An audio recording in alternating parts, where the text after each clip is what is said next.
I'd like to thank you all. Can you see my screen? Okay, good. Yes. I'd like to thank you all for joining on this summer night. I thought we would be in the middle of a torrential storm, but doesn't seem like that's happening right now, at least not by me. I'm a little west of you, but a lot of what you're going to hear this evening, and Mike, is this recording? Great, thank you. A lot of what you are going to hear this evening is probably what you already know. If you've read the things that we've shared, if you've read the state's guidance, if you read the letter I sent to parents, if you participated or sat in and listened to some of last week's board meeting where they approved the plan, a lot of what you're going to hear this evening is not going to be news, but it's an opportunity for you to hear it from me with an explanation and go through some of it rather than you having to try to decipher what these, what this all means on your own. And it'll give you an opportunity to ask questions at the end. And I thought that this quote that I heard from Governor Murphy last week is probably it's just a perfect quote for, where we're headed. And that is, this will not be a normal school year. And I don't think it's just about September and October. And I don't think it's just about the opening. It's really about the entire 2021 school year and what we are going to be faced with throughout the year. So to expect that we're going to have some sense of normalcy, well, we're going to try to provide that. But, normalcy in the middle of a storm is not always easy. I think that the collaboration that is already taking place and has been taking place will certainly help us to do a better job of providing a sense of normalcy. But we are imperfect humans. And therefore, the things that we create are imperfect, and we'll do everything we can to try to make them as close to satisfactory as we can. Okay. So this is the development of the plan. Now, some of these things came right out of the parent letter. So if you read the letter, you already know this, but we had a committee of approximately 50 people. And if you follow through on the or if you listened last week when I was at the board meeting, I read the names of the people, and I think it's important to identify those people here. So this is the list of the people who were on the reopening task force. As you can see, we have representatives from all 4 of the PTOs, and we have a teacher liaison for the PTO in Washington. Sarah Milnicki, Jessica Crin, Heather Cosentino, Beth Lamboy, and Emma Bonin. We have plenty of faculty members representing a variety of grade bands and specializations. Donna Ferraro, Jackie Santiago, Matt Martinez, Peter Iannacone, Kathy Rippis, Robin Rose, Mitch Sawansky, Eileen Joyce, Lisa Grados, Michaela Viscardi, Frank Ortega, Ellen Ciceri, Patricia LaCourte. So we have also head nurse, and child study team members. Jamie Ferrara, who is our new counselor at Smith School, jumped right on the bandwagon and wanted to participate, probably because I asked her, but she still was willing. ELL representative Susanna Lee, counselor at the high school, Christina Sasson, the association leadership from the Teachers Association, Ariana Diaquino and Ellen Josephson, secretary leadership, Nikki Ann Ramos, Nancy Barris, our para leadership, Keith Soroki, Vinny Greco, Dave Mendez, and Ralph DeJulia from our custodial and maintenance group. Food services, Tom Deptula. Board members, Kelly Mahoney, Sylvia Zottarelli, Vin Laurentino, Mariana Ianello. I did see Vin and Sylvia on here tonight. I don't know if the other 2 have joined, but thank you for being here. Me. Ray Karate, our BA. Tony Violetti, our director of curriculum. And then this is our entire administrative or leadership team. Lauren Reisenauer, Jill Cawley, Sonia Otero, Mike Marr, Jane Ellen Jenkins, Lori Cohen, Deborah Wonder, DJ Mice, Krish Ianello, Ray Searles, Brenda Coffey, Gina Galvin from the central office, Colin Shallcross, who's on the faculty, but also an administrative intern this year. And we did have community representation, Bob White and Dave Garrick. Okay. It's just important to know, how that all came about. So then within that committee, within that group of 50, we also had subcommittees. So here are the subcommittees. I'm going to reduce this a little bit because it's just too big. Okay, so here are the subcommittees: policies and procedures, scheduling, facilities and supplies, education and training, communication and messaging, athletics, gathering, events and visitors, and transportation. I was on all of the committees just to make sure that there was continuity of message. And you will see that we had in highlights committee chairperson who established the agenda, set meetings, took notes, etc. But everybody contributed. So when we established this just about a month ago, we've met every week since the committee was established, and then subcommittees met at least every week, if not more than 1 week in some cases, to put together their piece of the work. So it's just important to understand the complexity and the many different viewpoints that we heard and that we incorporated into the plan. So it wasn't just one person's perspective. And the committee members proved incredibly valuable in providing us with perspective and things we just hadn't thought of, or certainly things I hadn't thought of. So I was very happy to have each and all of them. So thank you again very, very much. And the reason I say that is because, and at the end on the slide regarding the questions, I say before you're critical of something that you see, I ask you to consider the fact that many of your colleagues had a large part in developing this, and to ask why before you criticize something that maybe you don't think is the way it should be, and maybe we can provide a rationale for how we got to that point, because there was extensive conversation on every decision that we made. Okay. So the other important thing is that we are still continuing this ongoing consultation. Two of the subcommittees in particular, the scheduling committee, the scheduling and curriculum committee, and the education and training committee are still working throughout the month of August, because we want to plan a solid red zone, purely virtual curriculum instructional plan in the event that the district has to shut down again. That is not completely fleshed out. We do have parameters for that, and I will show you it today, but it's not completely and totally fleshed out yet. So that work is still continuing. And then the education committee is under the direction, the co-chairpersonship of Matt Martinez and Colin Shallcross. They are working to develop all of the signage for the district, instructional signage, instructional videos, orientation videos for faculty and for students and for families, so that we have continuity of message. So that is still, yes.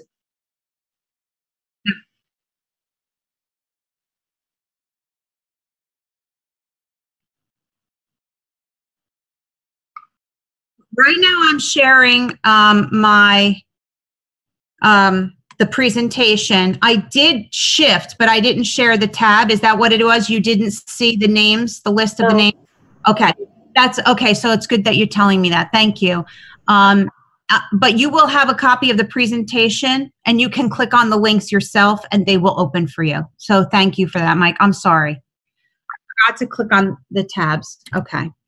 So I'm going to continue. I actually have been in communication with Ariana because I want to go through the NJEA checklist with her and with the other district leaders, the other association leaders in the district, to make sure that we are all on the same page. So the consultation and our work together, and the partnership is not complete. We still have an entire month, and so it's important to know that. Okay. So yeah, there's a lot here. I'm stopping the video. And somebody maybe unmuted themselves. Okay. So it's important that you have all of this to read, and I don't want to be in a situation where I am reading slides to you. But I think some of the things that are really important are the basic parameters for health and safety. So everyone will wear a mask when in the school. They will wear a mask as they approach the door. They will wear a mask when they're screened for temp. They will sanitize their hands upon entering the building and upon entering the classrooms. That is just the basic parameters. When you walk into, a store, you're walking in with a mask, they have hand sanitation there. Everybody should be sanitizing your hands and wearing your mask at all times. And the only exceptions to that would be IEPs and 504s, doctor's notes. I anticipate we'll probably get some. It makes me nervous because somebody who is fragile without a mask makes me more nervous than somebody clearly who's fragile with a mask. But the only other exception would be if students are at a 6-foot distance at the elementary in particular, or even at the middle high school, and they're having a snack and or a sip of water, although I think you can take a quick sip of water almost like underneath your mask, especially at the middle and high school when we're talking about bigger kids. But the expectation is that everybody is masked all the time. And the only other exception would be for somebody who has a private office with a door, who, when in his or her office closes the door, can take off his or her mask.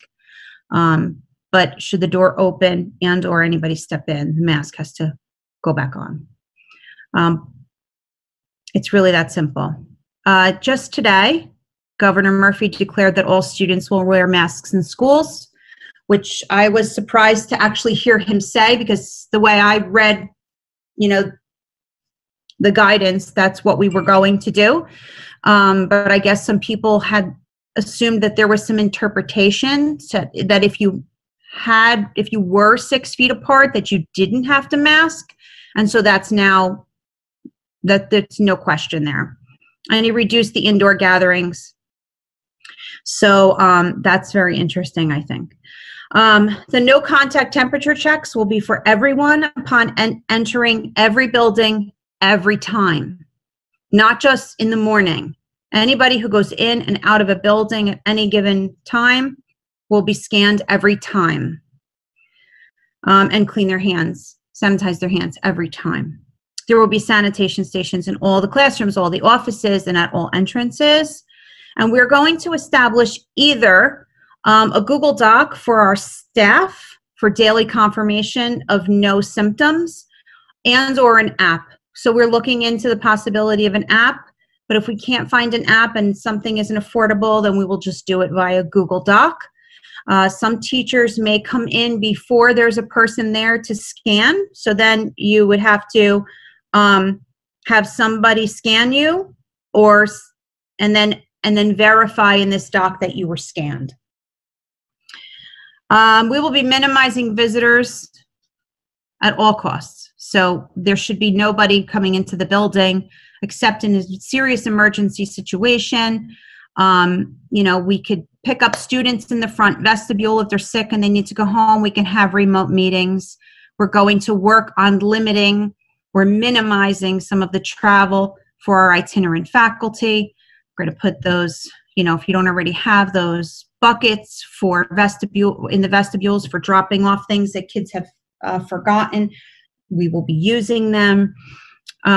Anybody who does come into the building for any reason, if they are a visitor and they have to come in, let's say it's a worker who is coming from the air conditioning company, just say.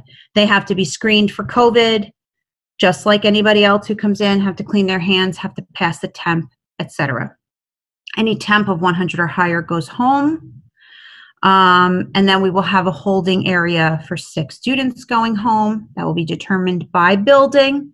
In concert, the nurse and the principal will determine what that's going to look like in each building. And it's important to keep in mind that not everybody with a fever has COVID.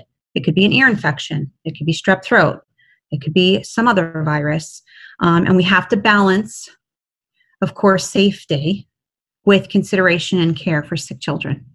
So it's a very delicate dance that we need to do in keeping people's health confidential, and at the same time, isolating them until they get picked up, etc. There is a contact tracing chart that I shared in the letter to parents. I'm sharing it later on in this presentation too. The NJDOE, neither the NJDOE nor the Department of Health has given us something that they would like us to use. So we're going to be crafting our own from the contact tracing chart that I shared with you. And in the event we don't get something from them, we will follow this. So this is like, it's very similar to the Johns Hopkins contact tracing model as far as who we contact when. Okay, small spaces. So yeah, we have reception areas, we have small classrooms. We will take any small area, especially reception areas, and we will put some plexi dividers to protect people who are interfacing with the public in small classrooms where social distancing can't be achieved, or where a teacher has to work very closely with the student. We can put see-through dividers. Some of those we're making in-house, some of those we may be purchasing on the outside. Whenever possible, we are going to make sure that doors are open and that there is airflow as required. And in the event that a teacher has to be very close to his or her students because of the nature of the work that they do, or let's say a nurse, they will have appropriate PPE for their line of work. So we are taking a very close look at all the teachers, the specialists who interface with students in small classrooms, in a one-on-one or a small group setting, and we're being very careful about those spaces. Because we have approximately right now, I think the elementary group is about 16 or 17% of the students who are staying home. Overall, district-wide, we're looking at about 14-15% of students who are staying home for purely distanced learning. So that will reduce our numbers somewhat. And then we'll be breaking the remainder of the students into blue and gold groups. So we'll be reducing class size again.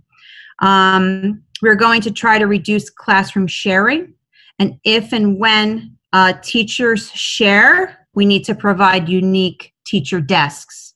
So that way I am not going in and sitting at Ray's desk. I have my own desk in that room, even if it's a smaller desk, just so that we are not sharing that kind of personal space if we can get away with it. But we are really looking into utilizing all of the spaces in the buildings to spread out and do this as good as we can. Okay. Oh, and the other piece is that at the elementary in particular, especially in the classrooms where we have specialization like math and language arts, we will have the teacher changing, not the students changing. And really the only time at the elementary that the students are moving around would be when they're going to phys ed, because that will be outside, and or for a drill.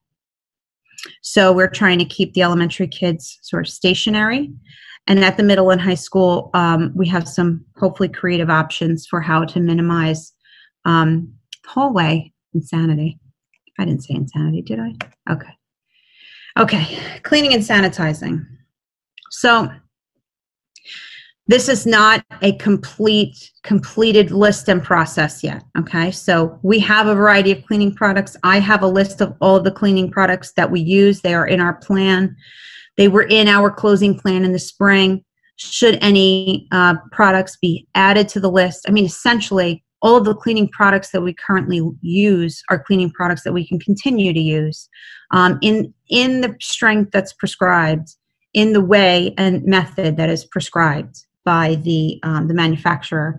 And we will be providing lists in the plan, and should that list change, we'll update the list. As far as following guidance for airflow and filters and HVAC units and the timing, you know, we have to have, for example, things running 2 hours before staff comes in and things like that. I did notice, and this is the kind of thing that's important to go through with the association, is that what the NJEA is saying they want to have in the plan is not necessarily what we're legally required to have in the plan. So we are following the guidance for what is required. For example, the filters that they've identified in the NJEA checklist are the filters that are used in like operating rooms. So that is not something that's a reasonable, something to do in schools. The one that we have is the acceptable filter, and it is the approved filter, and we can't necessarily go above and beyond what's required because we just don't have the funding to buy that level of filter, for example, in classroom. Limiting students and staff access to surfaces, doorknobs. So the way we'll do this is propping doors open, using door stops, making sure lights are on. Most of our classrooms have the lights where when you walk in, the light goes on. But if you're not in that kind of a classroom, that the classroom lights will be put on for you and can be turned off by you. And turned off by your custodian, that the doors will be propped open, that they'll remain in the locked position, and you can use the magnet. But the goal is to prevent a lot of touching on, push plates and doorknobs and things like that. If and when and where we can, we will prop doors open, as long as it's not a fire door. We'll be minimizing travel in stairwells and hallways as appropriate in all of the buildings. We can't do it in all of the buildings. It just doesn't work. We will do it where we can, when we can. We will stagger entrances and exits, arrival and dismissal, the doors, the locations, all of that.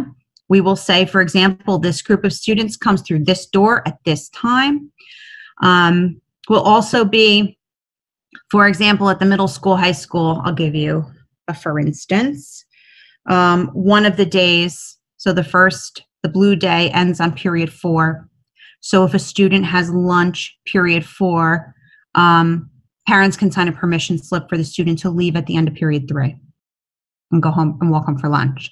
Or if the student, for example, has on another day lunch period 5 and we start the day with 5, then the students could come in with a parent permission slip the next period. So what that does is that it minimizes how many kids are pouring into the doors at the same time. Let's see. Minimizing hallway gatherings with homerooms. So by opening homerooms at the middle and high school and opening doors to classrooms at the elementary school, we will have no students lining up in the hallways. We will not be using lockers at the middle and high school. Students will only be going to school for 4 periods a day. They can carry their belongings with them in a backpack. And at the elementary school, same thing. When they come in, they go right into their classroom. So we don't have kids lining up and gathering. Checklists and verifications for cleaning and sanitizing will be created. I know Tony is going to be working with Ray and Keith and Ralph to take a look at these checklists for all of these cleaning areas, what needs to be cleaned, who cleaned it, what time they cleaned it, and all of those will be kept on file. Limiting access to shared space, like teachers' rooms and reception areas and main offices. We don't want people gathering or hanging out. We will deliver mail to you instead of you coming in and coming into the office and gathering your mail, things like that. We want you to avoid eating with other people. So we could, in some cases, utilize the cafeteria for spread out for teacher lunch.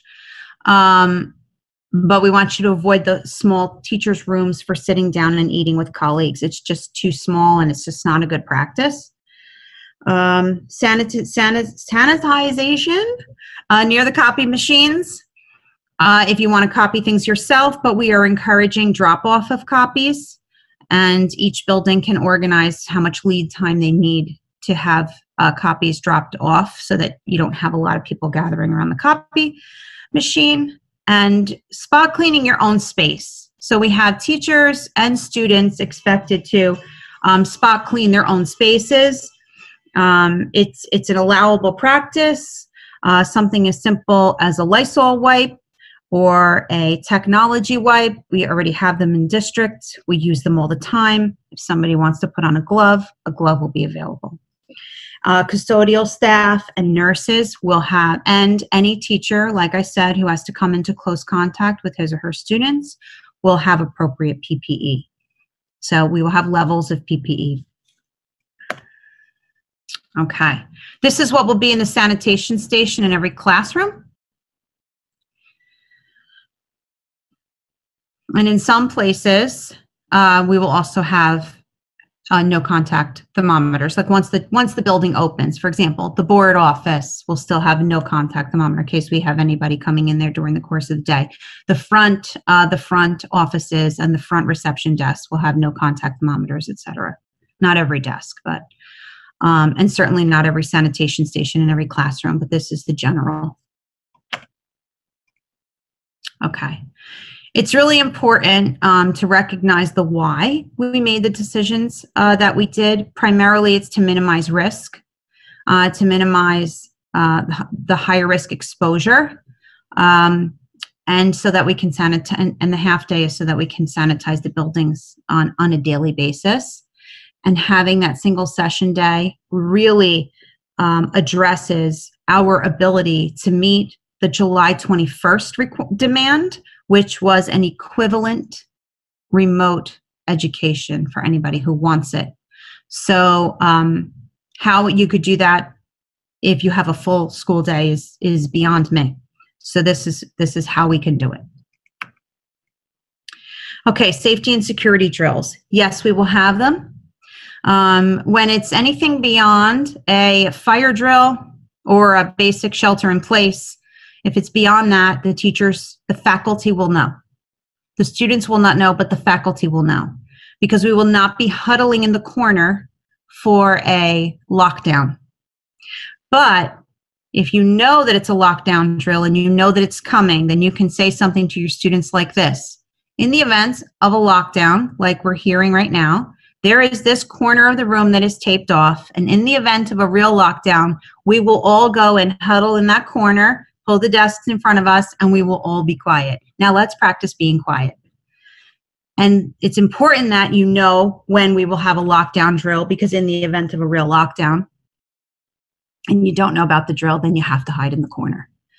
And that's about as creative as we can get. And at the elementary level, I know that the youngest learners will have teachers who know the proper language to use during that time to make their new young little faces become acquainted with the lockdown drill, because some kindergarten students may have never had formal preschool and may have never done drills before. And the preschool students, they have never done any drills before. So yes, we will have drills, and we have 10 days to do our first one. So we may stagger drills by grade or by age for practice for fire. That is to be determined.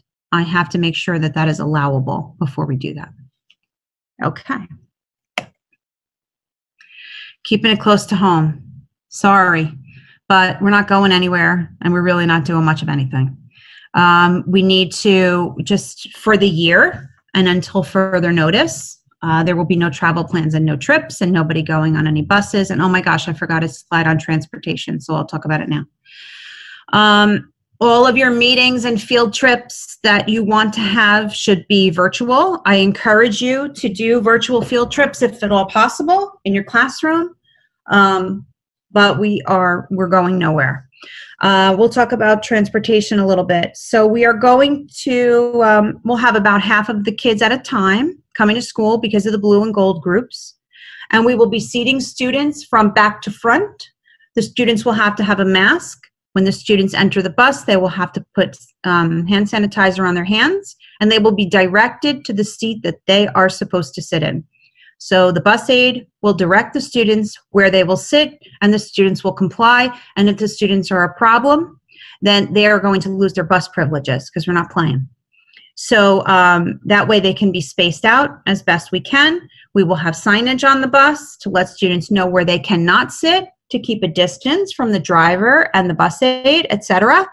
And the buses will be cleaned, and there are some very specific details regarding how we clean the bus, when we clean the bus, etc. we talked about screening students before they ever got on the bus. And it's important that you know why we said no to them. In order to send a child home with a fever, they have to be screened by the nurse. So if a child comes in or an adult comes in and they register at 100 degrees or above, they then have to go to the nurse and have a formal screen.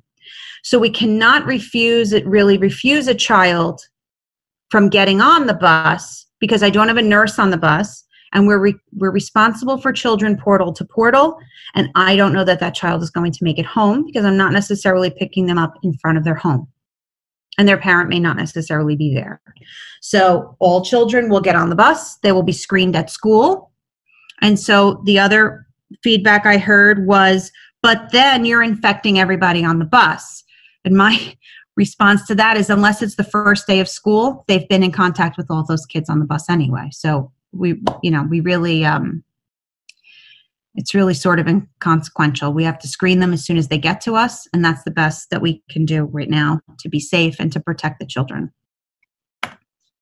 Okay, technology. So we are, we had talked about a one-to-one device initiative prior to shutdown, and had conversation at the board level about the value of it, and we were going back and forth, and we sort of have been forced into it because at this point we've distributed over 400 Chromebooks, and we'll probably be distributing another 400 Chromebooks. So we might as well just do it in a way that is methodical. So we ordered a ton of Chromebooks with some of our Title I money and our the title money for the high school targeted assist. The high school school-wide and targeted program. So we're going to be rolling out for grades 9 and 10 a one-to-one device initiative. If those students have other devices currently that we gave them, we'll take those back. But because most of the technology is manufactured in China, we do have a backlog on the delivery of some of those devices. So our priority is distributing devices to students who desperately need them first, who need their own device to function at home and during this hybrid model. And then we will be rolling out the grades 9 and 10 one-to-one. And the board will have to develop one-to-one policy, et cetera. Right now, we do have a contract in place that Mike and I developed over the summer for the current kids who have them, and we will continue to use that contract. And then we will be instituting an insurance plan where parents can pay like $50 in insurance to cover certain problems with the computer, certain damage to the computer, et cetera.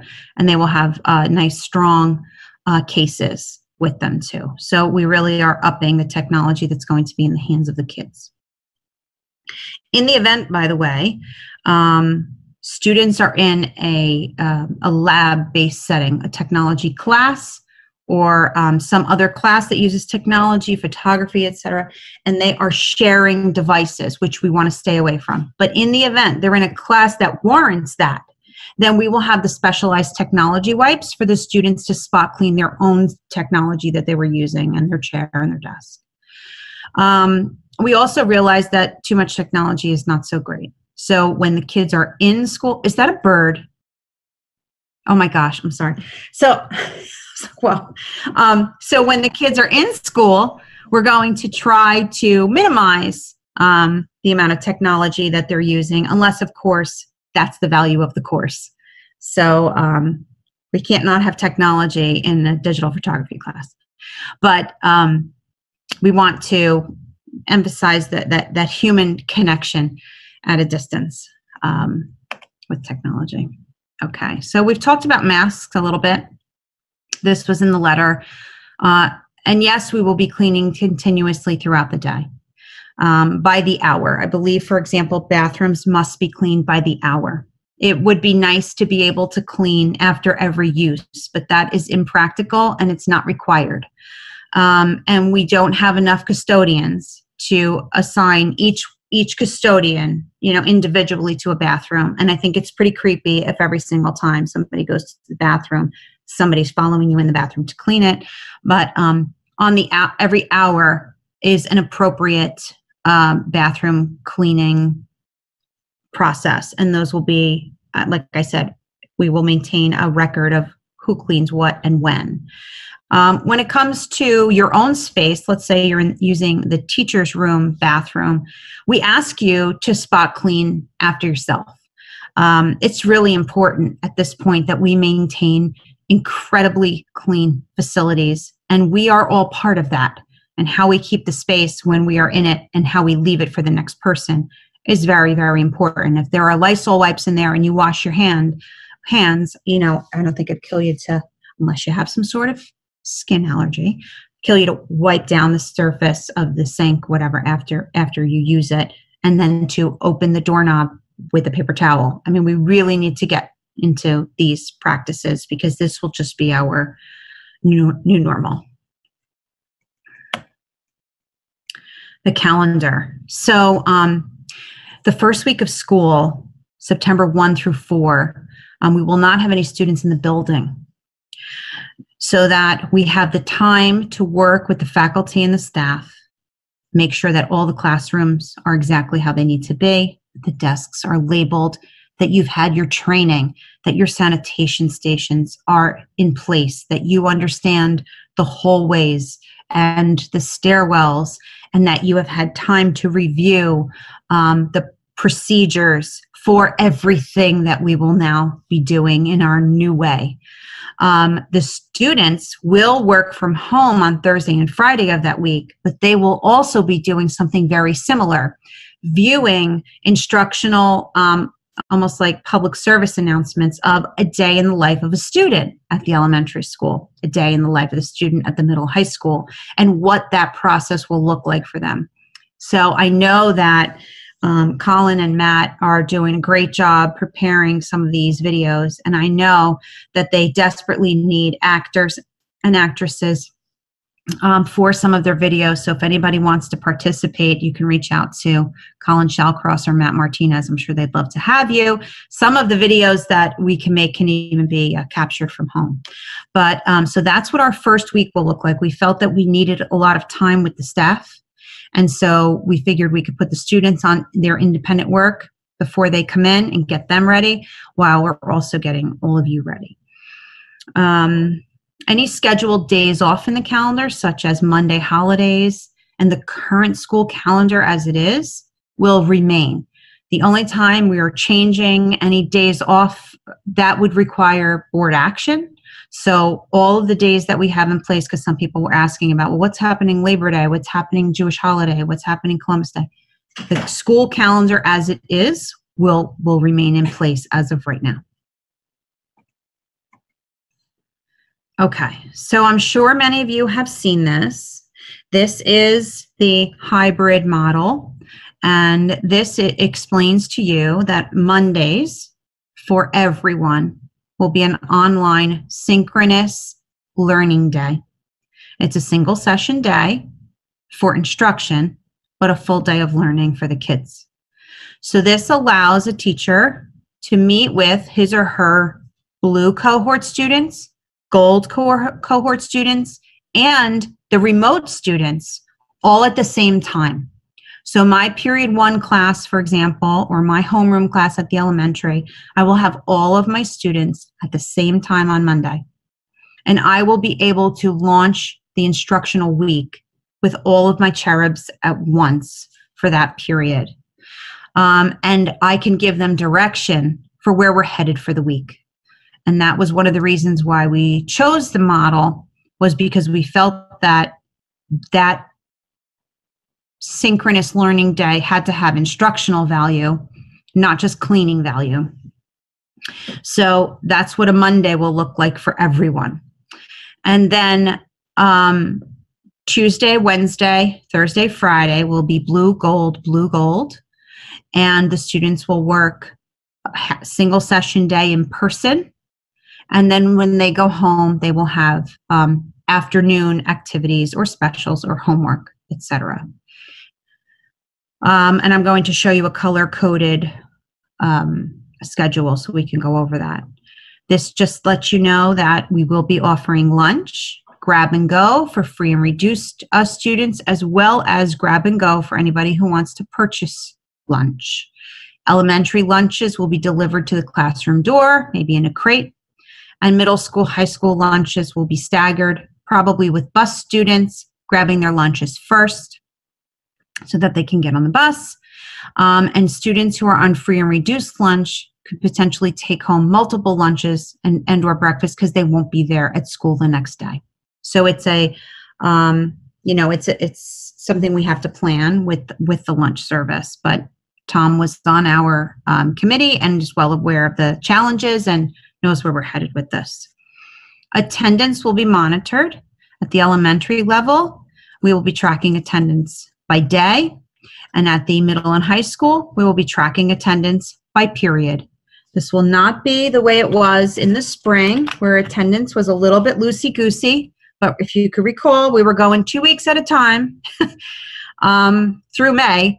And so this way we have the opportunity to plan and be more purposeful in the way we do attendance. And at the elementary level, the parents will be doing it in Genesis. At the middle and high school, the students will be doing it in Genesis. No more attendance due now in Google clouding your Google Classroom, your assignments and things like that. Let's see, non-contact temperature. Champions will provide before and after care for wraparound. So blue kids will be able to get before and after care on a blue day, and gold kids will be able to get gold before and after care on a gold day. And on Mondays, if we have enough people requesting it, they will be able to provide full day care at the schools. It may be all of the students at one school or two schools. It's going to depend a lot on enrollment. Gabriella is no longer with Champions. She was our rep. We now have someone else. The woman who was running the Paramus program will now be our supervisor. And I did have a meeting with her and one of her higher-ups, and we will continue to communicate with them. The last communication I had with her was that I told her I needed prices to be able to share with the parents. You see, elementary arrival schedule will be staggered. So we'll have a group arriving at 8:35, and then a group arriving at 8:45, and then dismissal will be staggered by 10 minutes as well. We're just doing this to minimize the numbers in the hallway and at the doors, etc. And we will be encouraging parents to take your children and go. There's no loitering, no gathering, no hanging out, no playing on the playground equipment, etc., because it will still be closed. Okay. And then we have option 2, which is the distance learning cohort. So very importantly, that if parents choose this, the hybrid model, and they want to be blue or gold, and then choose to move to the distance model and go home, really no harm, no foul. It's not a big deal. If they want to choose distance learning and then move themselves back into blue and gold, a little bit more complicated because we need to balance the classrooms. So even this distance learning cohort students will be identified as blue or gold, just so that we know when they come back which day they go. We're also working very hard to accommodate families of children to go to school on the same day, unless those families tell us otherwise. You know, maybe their children, I think we had one parent who called a principal and said, my children drive each other crazy. If at all possible, can you make one of them blue and one of them gold? I don't want them home at the same time. I can't take it. So we said, okay, we could do that. So we're trying to do that. And students who are purely virtual, especially at the middle and high school, they have to be present in attendance period by period. This is not flex time learning. This is scheduled and structured school day. And for students, so the law, you know, things are changing. Policies will be changing. Students who are purely virtual and who are present have been identified now by the New Jersey Department of Education as present in attendance, and therefore we cannot prohibit them from playing sports or marching band or anything like that in the afternoon. So as long as they are in attendance by period or present and they're virtual, they can still participate in those activities. Now, if they're considered absent because they didn't show up for classes that day, then we can deny them participation in those afternoon activities. And there are very clear parameters, and there is a link here for what remote learning needs to look like, and we have met those demands. Okay, so here's what the elementary plan, what a day looks like. So this is for a student, an elementary student. As you can see, in the green column, that is the virtual synchronous Monday for all students, blue, gold, distant. This is what the day looks like. This is just an example of the things that might take place during the top of the day: word work, math, read aloud, etc., all the way down to an RTI period. Everyone will have lunch. Students obviously will go home at 1:05. And then in the afternoon on Mondays, there will be an elementary PE challenge of the week, for example. And then the teachers will have independent work, or teachers will have prep, and the students may have another special rotation. We're not exactly sure. And then you can see on a blue day, on the top of a day, the blue kids are in. When the blue kids go home and everyone has lunch, then the teacher will meet with his or her gold students virtually.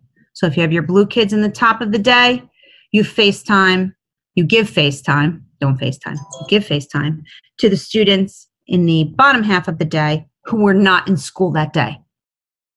And that's the same thing for the gold day, the blue day. So the color day, if it's a blue day, that's who you have in. And therefore, in the afternoon, you communicate with your gold students or your distance learning students, and you log on and you're live with them to have a conversation or communication or answer questions with them. So that's basically what an elementary student schedule looks like. This is what an elementary distance learning student's schedule looks like. They're Monday, they're live with you, with the teacher, and they're Tuesday through Friday. They do independent learning based on what you've posted for them in Google Classroom. They could probably log on and do a live special or a live or recorded special with a special teacher.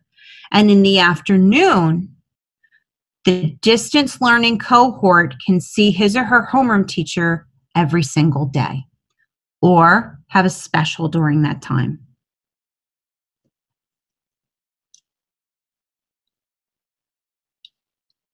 So they actually have a pretty long day if the work that is provided to them, fulfills the day. I mean, we don't want to kill them. They're elementary kids, but enough work to give them at least 4 hours of independent work. Okay. Now this is a teacher schedule. I need to move this so I can see. Okay, so you can see the synchronous Monday is there for the teacher, the same classes that the student has. Then they have their lunch. Then I put Google Meet with homeroom teacher. Google Meet with any students that, I'm sorry, this shouldn't be here actually. Oh, that's a student. If you see 2 o'clock to 2:30, that's my mistake. That should be a planning period. And then that should be planning from 2 o'clock until 3:15. So I made a mistake there. And on a teacher Tuesday through Friday, they would have Google Meet from 2 to 2:30 and planning from 2:30 to 3:15. So what we're trying to do is, if you can see this period 4, 5 for the teachers, we're trying to get, I'm working with ESS to try to get a floater sub to work with, in concert with the specials teacher. So that way, the classroom homeroom teacher could have an additional 30-minute break in the top of the day. Even though technically they get enough time in the afternoon, I felt that it was good to have at least some time at the top of the day to have a break. So we're trying to work that out. Okay. Elementary specials. So we are elementary specials teachers. Our elementary Spanish teacher, for example, probably sees 600, 700 students. So we are trying to, and there's art and music, they see all of the students every week. It's a lot of exposure. So we are going to try to minimize the risk of exposure by utilizing virtual lessons often, and by minimizing the amount of times that they're in a particular building. So you may not get all of your specials every week. You may get art this week and PE this week, and next week you may get music and PE. PE you always have to have, and PE goes outside. So that's a good thing. For the most part, PE will be outside, will not be in a classroom, small classroom, repeatedly. Even if they have to go to the gym for inclement weather, if you have 12 kids spaced out in a gym, it's a nice, decent space. So next year, health will be taught by the PE teacher in conjunction with the nurse as appropriate, and it can be done virtually. So we still have to guarantee that we have our health and physical education minutes next year. We haven't been absolved of any of those responsibilities. As far as things like pullouts for basic skills, for ELL, for RTI, those will be addressed individually for students and by school. So, for example, it will be difficult for a teacher to push in for an RTI if she's pushing in all over the place, because it's that contact with multiple students. So we may do pullouts instead of push in. It's a nuanced scheduling situation. It's got to be done by hand, and we are working on it. And then in those small instructional spaces, we have to be very aware of the space, the distancing, the PPE, etc. Preschool. I'm sorry, this is the only slide I have for preschool. So preschool is dependent upon enrollment, and we will most likely still maintain that AM and PM session that we currently have. Right now, we only have, 2 or 3 students signed up for the full day. So the other piece is that we want to secure a sub-floater there as well, because we want to make sure that the preschool teachers, in the event you're not receiving special every week, we want to make sure that your preps are covered. Okay, so here's the secondary plan. Okay, this is middle and high school. You can see Mondays are synchronous for all students, blue, gold, and distance. And then you will see the column to the right is what the teacher schedule looks like. So the student schedule, they follow, and in parentheses, those are just samples. Obviously, they have an English and math, an elective, a social studies, a science, PE. So I just filled those in. There's a 5-minute break because between 12:18 and 1, what did I do there? Yeah, so I totally between 12:18 and 12:25 is our dismissal, and my mistake. Yeah, between 12:18 and 12:25 is this short window of dismissal, but then I missed lunch, so I have to fix that. So there's we added 5 minutes to the last period of the day so that we could stagger dismissal. So that's what it's supposed to be, but I'll fix it before I send it out to everybody. So the students will go to school on a synchronous Monday, periods 1 through 8, straight through. And then in the afternoon, they'll do their independent work. The teacher will teach either 5 or 6 periods, depending upon what the teacher teaches. We'll have duty and or prep, or I put office. I mean, it could be whatever you want it to be. It's your time, unless it's a duty period. And then the teacher will have lunch, and there will be planning in the afternoon on a Monday. So whatever needs to be still posted or in place for your students for the remainder of the week.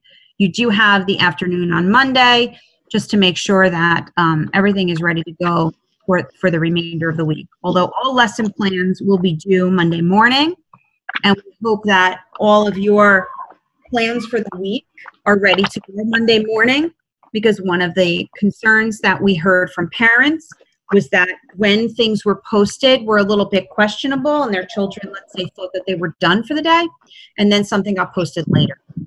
So we want to make sure that we have the majority of what we have planned for the week posted by Monday morning for everyone. Okay. This is a student schedule for in-person days. You will see that at the middle and high school on Tuesday, Wednesday, Thursday, Friday, it's the same thing. Blue comes at the top of the day, and in the afternoon, those teachers who taught blue students during the day will have gold time for their gold student. Now, the assumption is that in 8 periods, we will have a lunch, a prep, and or a duty, or unless you teach 6 and you have a lunch and a prep. The hope is that within periods 1 through 4, one of those will be a lunch or a duty.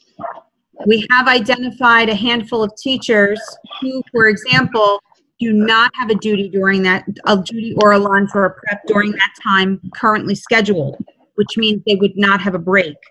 So we are working with our paras and or our ESS subfloater to assist in giving teachers a break at the top of the day. This is a glitch that needs to be worked out. We are playing currently. I asked DJ to play with the calendar and take a look and see, is it better if we don't do periods 1, 2, 3, 4? What if we did 1, 3, 5, 7? What if we did 2, 4, 6, 8? Hey, Jeff. To see whether or not that makes the number of people we impact minimal. Keeping in mind, Clean it out, huh? please Did you guys sell? please check Oh, yourselves. congratulations. Excuse me, Caroline, could you mute, please? Good for you. Caroline? Can you mute, please? Caroline? Good. Can someone mute her? Can the host I think mute her? Danielle, I think you could do it now. You're the host. Yeah, I can, but I'm sharing my Good. screen. Where are you with- headed? I don't even know where Okay. oh, hold on.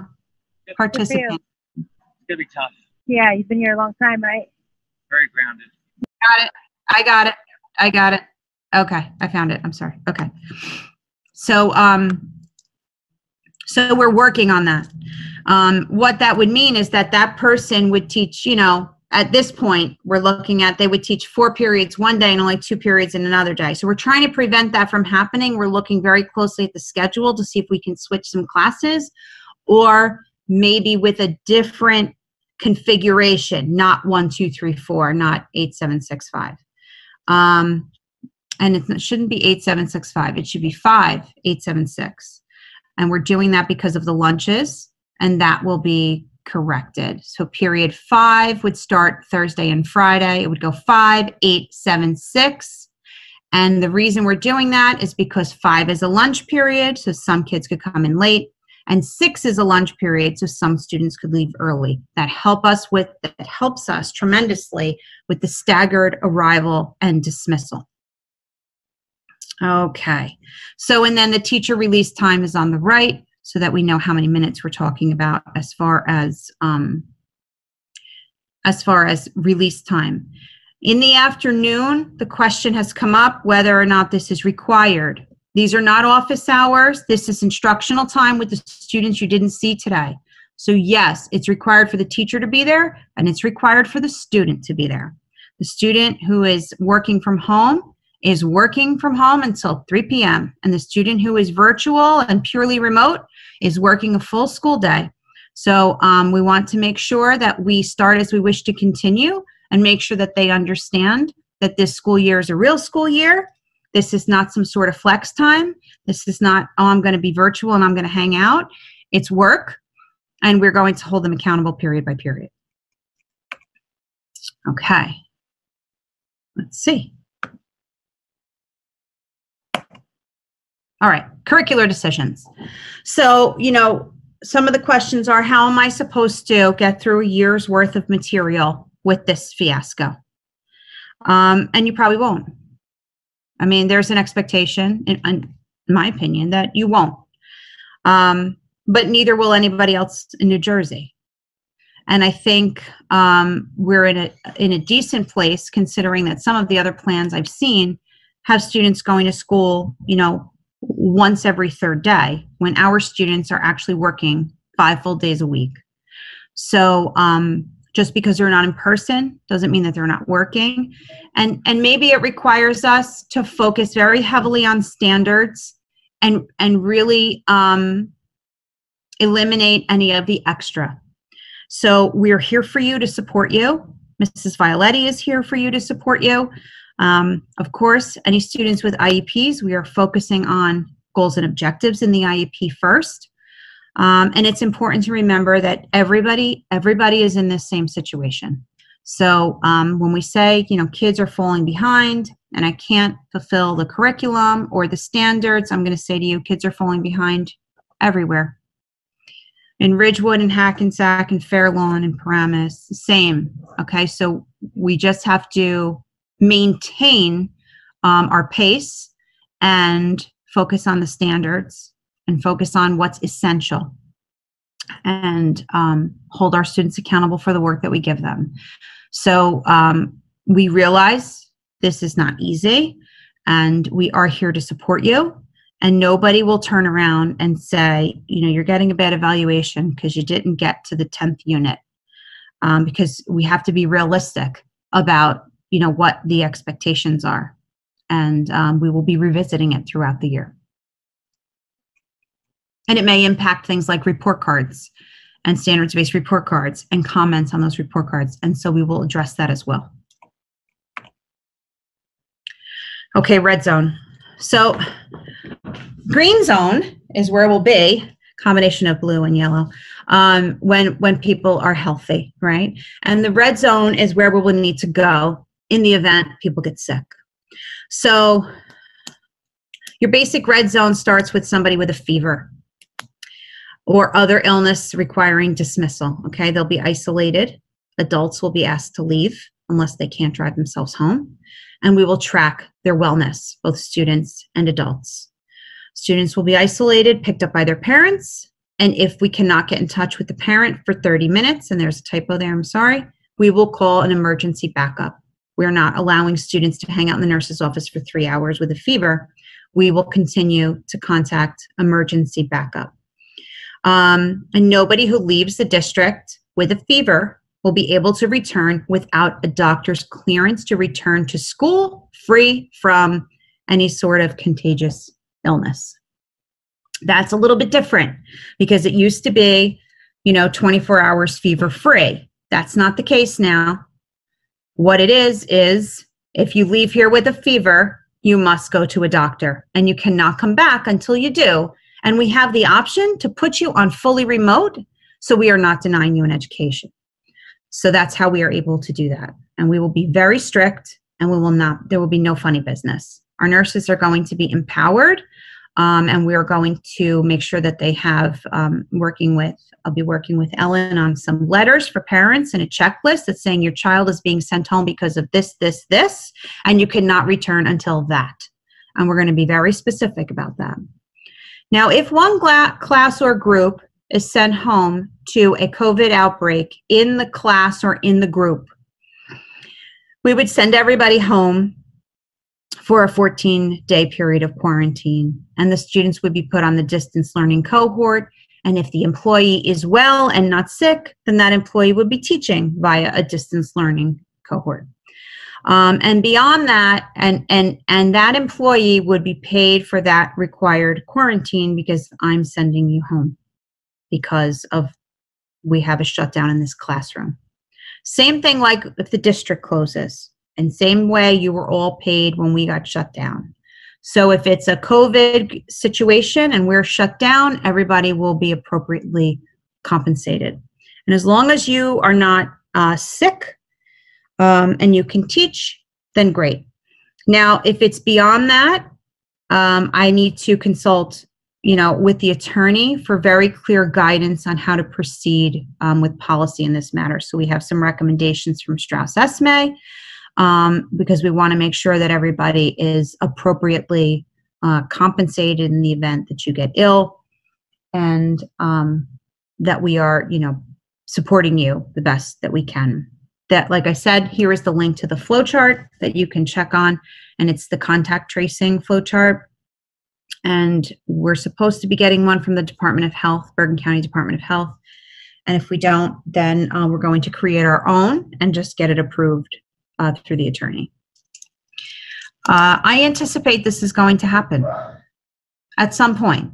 I mean, I can't imagine that we won't have a case anywhere in the district in the course of an entire year. So this is probably a pretty realistic situation, closing down a class, closing down a school. And I would think if we're closing down a school because of an outbreak, we'd probably be closing down the district. Although nobody at the New Jersey Department of Education has given me guidance as to what warrants a school shutdown. So I can have in my mind, but nobody has said specifically 2 cases, 3 cases, 4 cases, 4 classrooms, 6 classrooms, 2 buildings. No one's told me. So that means I have to maintain close contact with the county superintendent and with the county Department of Health under Tedesco, and with the township as well, the township Department of Health, who has, I guess, a regional supervisor. But that's, of course, if we open at all, right? Because you never know what's going to happen tomorrow. Okay, so here is the red zone schedule. Now, this is if we go into a full district shutdown. This is not if you're quarantining for 2 weeks. If you're quarantining for 2 weeks, you follow the blue gold thing and the distance learning thing. This is if we go into a full shutdown like we did in the spring, what that's going to look like. So and we did ask the teachers, the staff and the faculty to tell us, what did you prefer? Monday, Tuesday, Thursday, synchronous, Monday, Wednesday, Friday, synchronous. They were about the same, like 13 to 14% each. And then the overwhelming 23% of you said, I don't really care what you do, whatever you pick is fine. So we will go with Monday, Tuesday, Thursday, synchronous learning half day. And then Wednesday, Friday, flex days, if we are in a full and total shutdown. So there's a guideline for students and for teachers in the green on the Monday, Tuesday, and Thursday.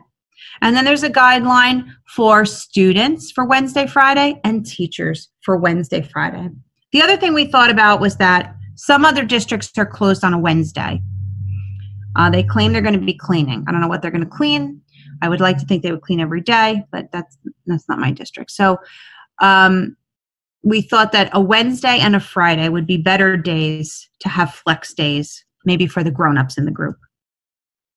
So that's what we have. That's in the event we go fully shut down. We have to do better, than we did last time, and we still have to make sure that we provide that synchronous instruction at least 3 days a week. Okay, this is what an elementary red zone schedule would look like. Pretty similar. 3 days a week synchronous, 2 days a week flex. So if you want to take a look at that. And like I said, once I fix all my typos that I'm sorry I have, I will clean it up and send it out to everybody. Okay. Athletics. I'm sorry, Chris Ianello. I promised him whenever I could I would put sports first, but not tonight. Athletics and marching band. So we do have fall athletics that actually started today. They're starting with practices, fitness and conditioning, with all the health-related screenings in place. And of course, the NJSIA will guide our practices and how we do what we do regarding athletics. The official fall season begins mid-September, so I believe there's like a 2-week break period at the top of September or the end of August into September. Games start in October. We're not exactly quite sure how we're going to handle things like indoor, let's just say, for example, volleyball, and whether or not we will have guests. I'm thinking, excuse me, probably not. Maybe we would have to stream. We'll look for some guidance from the NJSIAA and also guidance from the local districts, because it seems to be like what one district next door is doing. If you're not doing that same thing, somebody's in trouble, probably both. But we try to be in concert with what our, sister and brother districts look like in that area. And there will be a marching band will start mid to late August. I know Mr. Ortega is in communication with the families about that. And there will be no cheering or marching band for away games. So they will not be hopping on buses and going away.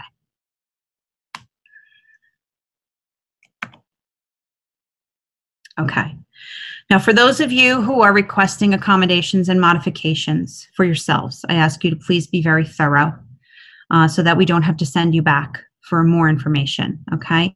It's important. I know that you wouldn't come to us making these requests unless you really needed to, because you know how difficult it is to cover you and replace you in the work that you do, especially during this time. So if at all possible, we ask you to be timely in your communication with us so that we have time to cover you should we need to cover you. Please remember what your association has explained to you, and in some cases what I've explained to you about what kind of documentation you will need to receive accommodations. You cannot have a doctor's script pad that says Danielle Shanley will work from home. Thank you, Dr. Smith. That's insufficient documentation.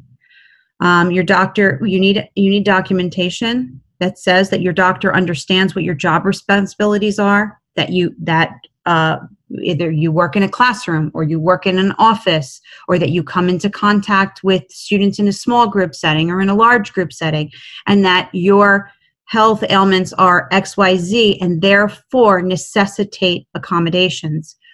But to only provide us with one accommodation, being working from home, is not realistic. You need to speak with your UniServe representative. You need to speak with an association representative in district should you feel comfortable. I know Ariana has been fielding some important phone calls, and we have to make sure that we can support you, but you need to be reasonable about what you are asking of us. And I know you wouldn't ask unless you really needed those accommodations and modifications. We also understand that there are, COVID regulations in place regarding COVID and childcare. So if you are in that situation, you have to let us know. And those I have to address individually as well. Every single one of these requests will be addressed individually, and we will try to do everything we can to meet your needs. And if we can meet your needs with PPE or a modified teaching environment or a modified schedule or with a paraprofessional or some other potential way. Obviously, everybody will have masks on, so that doesn't even need to be a request. Everyone around you will have masks on. However we can help you, we would like to be able to help you, but you need to be thorough in your work. Okay. I will have another meeting in probably 2 weeks because I'm sure more things will come up by then. I'm sure Murphy will make more statements between now and then. And we'll probably have new rules and regulations for some new plan that he's conjuring up in his meetings with the woman who needs no introduction, Judy Purse Kelly. So we will have another meeting, and you will have another opportunity to speak with me. You can also email me, D. Shanley. Anytime you have a question, a concern. There have been many people I've had phone conversations with. I'll do everything I can to get back to you in a timely manner, and we will continue to be in touch. So, questions. I ask you to keep your questions relevant to the group and stay away from very specific personal scenarios. Please do not share your health and child care personal information on this call tonight. I may not have all of the answers now, but I will do everything I can to get back to you with answers. You can also email us if you think of something afterwards that you wanted to ask. Again, I ask you to be respectful of your colleagues who have worked so hard to develop this plan, and ask why before you're critical of the plan. It's not set in stone. Okay, we have time. We still have a month. If there is a solution, a suggestion, a consideration we haven't made, let us know. We're open, and we still have time to modify the plan and to revisit. So I ask you to raise your hand if you have any questions, and Ray Karate is going to assist. Let's see. Do we do the unmute? Jennifer Angerami. Can you see, Ray? Yeah, can you stop sharing your screen? Yes. And then, There we go. yeah, I'll try to watch and Mike will watch too. Okay. Jen. I have a bunch of questions, but I'll just ask one and let other people go, and I'll just keep raising my hand. My first question is, we had at some point in the past talked about what we were going to do with midterms and quarterlies. Uh-huh. Now that we're doing hybrid, virtual, Right. So what are our thoughts? What were as of right now, we think that it's a good time to revisit midterms and quarterlies. We could take this year. It actually forces us to really take a close look at what we're doing and why. So we are going to recommend that we do not do midterms and quarterlies. They take up a lot of time. We don't have a lot of time to give. We recommend that teachers teach and assess, and each quarter will count equally. Thanks. You can keep going. Okay. The Google Doc that you mentioned for staff screening. Right. I just have a question. How exactly that would work? That seems like a confidentiality issue. It's only a confidentiality issue based on who receives it. So for example, HR, or if you're inputting in there the fact that you haven't traveled or you don't have any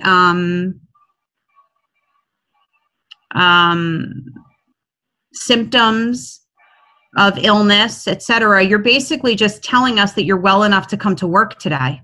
Okay. I think my question is more, is it a shared doc for all of staff, or does each individual have their own doc? Oh, no. Each individual would have a document. Okay. The students this is a high school question, high school, middle school. Students leaving early, coming in late because of the lunches and staggered. How does that affect the student contact hour time? If the school day has to be a minimum of 4 hours, if they're only in for 3 hours because they're leaving early, is that going to be? They have work to do in the afternoon. The students work until 3 o'clock. Okay. So then, okay. Yep. Cool. Another high school, middle school question. Since we're not using lockers, I'm just thinking from like a resource standpoint, that's gonna put some pressure on resources. Mostly tech. I know we're trying to avoid tech in the classroom, but if it comes down to students sharing a textbook or using a device to access a virtual textbook, would it be okay for students to bring in their own device so that they're not sharing computers in the classroom? They could, or if you need textbooks, if you have a need for textbooks, let us know. Okay. Is there an attendance protocol that's been, maybe you said it earlier, just for when kids are virtual, whether it's distance learning or in the afternoon when we're meeting with our kids virtually, what sort of attendance protocol has been created for that, or is that in the works? Yeah, so the attendance protocol is going to be that the students in the middle and high school log into Genesis by period. They can't just log in for the whole day. They have to log in by period. And then in the afternoon, you have to see them. Okay, so there will be some sort of procedure set up for Google Meet involving taking screenshots of their names, or in order to track that they showed up. Like there's some sort of documentation. Is there a way that we're going to do that as a district, or is it up to the teacher how to track which students showed up to the Google Meets? That's a very good question. I don't have an answer to that. Now that you're saying, screenshotting their names. I mean, I don't really know that we can do that. That then becomes a student record, and how we store student records are very complex. I was thinking more of an attendance. I mean, if a student showed up in your classroom, the student showed up for school, but then didn't come to your classroom and cut your class, you would be the person to say he wasn't here. Right. Right? So it's similar, but how we're going to manage that, I need to have a conversation with the middle and high school team. Okay. I know Brenda had sent out an extension for Google Meet that had to do with taking attendance.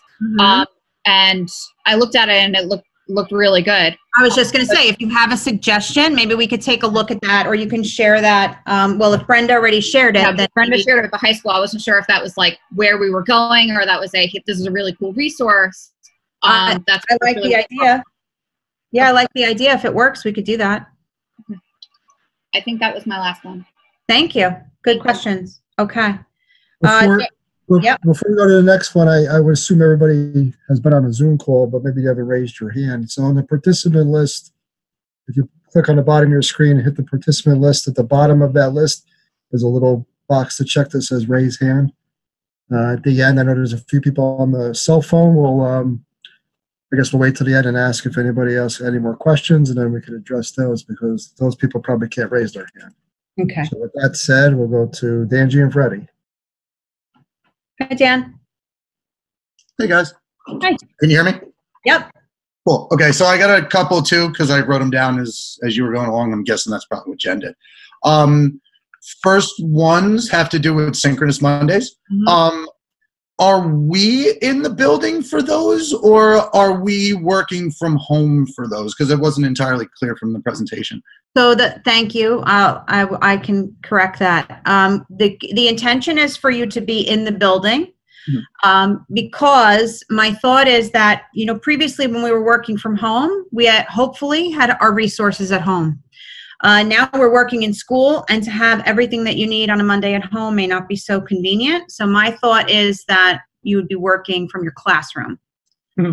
I mean, I get that. I mean, my only concern there would just be the exposure in the building, and try to minimize the time if we can. And at this point, and I understand what you're saying with the resources, but at this point, I have a lot of my duplicate resources at home. So I don't know if other people are like that, but it would kind of be 6 of one, half a dozen of the other, just in my personal case.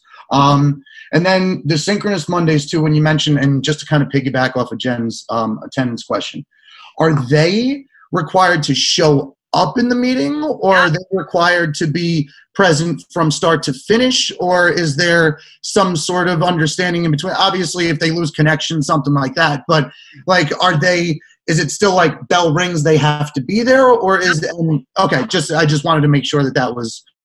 Yeah. If somebody signs out, just like Jen was saying, my one concern there would be if they sign in, we take attendance, they're here, and then within 8 minutes they're not on the side anymore. That would just be a cut. Is that how that would be handled? Yep. I guess? Okay. Yep. I mean, it probably would be a follow-up with the student, right? To find out what happened. Right. And, like, did you lose internet? Did your power go out? Did your computer die? That kind of stuff. Right. Yeah. Right. And how many times do I have to hear that same story? Do you need technology assistance? Right. Okay. Cool.